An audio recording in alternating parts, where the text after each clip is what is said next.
北風和太陽。天氣很好，北風把天空裏的雲都飛快地吹走了。看我這麼快就把雲吹走了，我真強壯，他吹牛說。胡說八道，太陽說，我比你強壯多了。我才不相信呢，我就是比你強壯。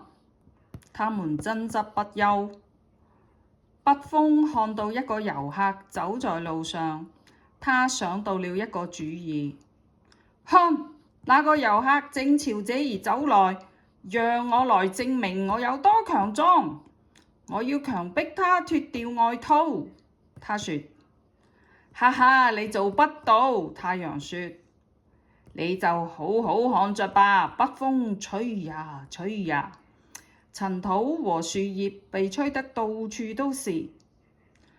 哦，怎麼突然颳起風了？遊客說。我得扣緊我的外套。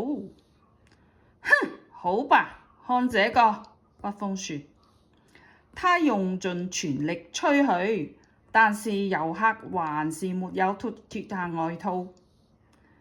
啊，天氣真糟糕，我得拉上領子。遊客說。他緊緊地揸住了領子。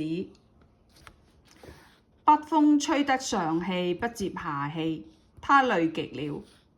哈哈，看看你，太陽說。現在輪到我了。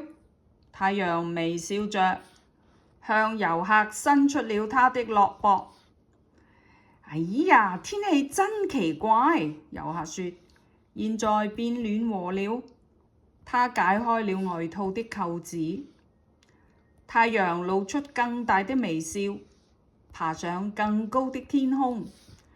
遊客脫下了他的外套。哎呀，現在真熱！哎呀，北風大叫道。哈，看吧，我讓遊客脫下了外套。太陽說。好吧，你贏了。北風說完，飄走了。遊客在一棵樹邊停了下來。他脫下鞋子，休息了一會兒。開心的太陽露出了更大的微笑，在他睡覺的時候給予他更多溫暖。可憐的北風，太陽說，友好地對待人們比強迫人們要好得多。